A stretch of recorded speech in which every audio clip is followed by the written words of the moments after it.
प्रधानमंत्री नरेंद्र मोदी और फ्रांस के राष्ट्रपति इमैनुअल मैक्रों ने मुंबई में इंडिया फ्रांस इनोवेशन फोरम का उद्घाटन किया। इस अवसर पर प्रधानमंत्री नरेंद्र मोदी ने कहा कि भारत और फ्रांस के रिश्ते भरोसे और साझा मूल्यों पर आधारित हैं। 2026 में नवाचार वर्ष के रूप में मनाया जाएगा। उन्होंने कहा कि विकसित भारत की यात्रा को इनोवेशन का इंजन चाहिए। केंद्र सरकार ने इस साल के बजट में इनोवेशन इकोसिस्टम को मजबूत करने पर जोर दिया है।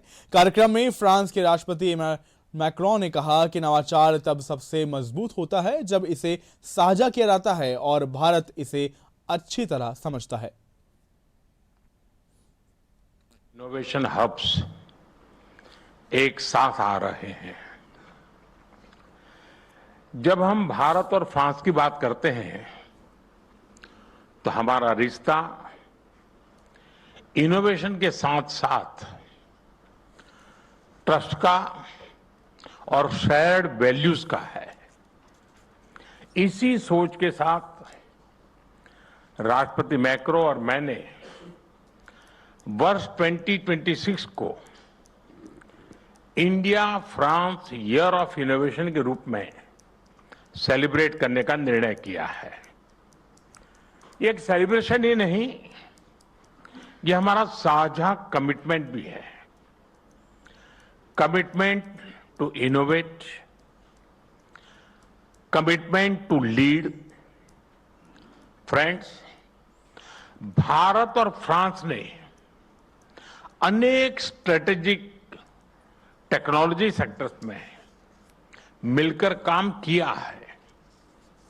इससे हमारा जो आपसी भरोसा मजबूत हुआ है, उसने हमारे रिश्तों को स्पेशल ग्लोबल स्ट्रेटेजिक पार्टनरशिप के अहम पड़ाव तक पहुंचाया है। आने वाले समय में हर सेक्टर में हमारी कलेक्टिव क्रिएटिविटी पूरे विश्व का बेहतर भविष्य सुनिश्चित करेगी।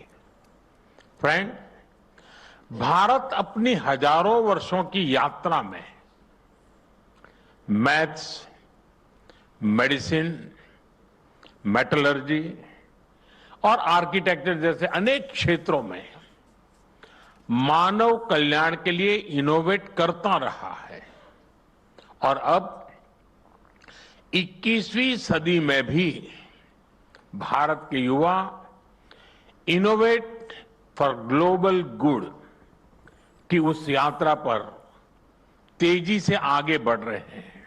France is supporting India's ambition to expand its access to decarbonized energy through large power reactors as well as small modular reactors. This year, we will develop a series of very important projects in this field. We launched 8 years ago together the Solar Alliance initiative, working very well, by the way. We have a lot of civilian nuclear initiatives here in the country. We will develop this year, Airbus will develop a demonstrator for the production of sustainable aviation fuel, helping to accelerate the decarbonization of air transport in India. And I could mention a series of different initiatives like this one to illustrate the strengths and the depths of this partnership. Our partnership is also guided by a shared conviction that innovation is not just about major technological breakthrough, but also about the common good, about improving everyday life, about making it healthier and safer.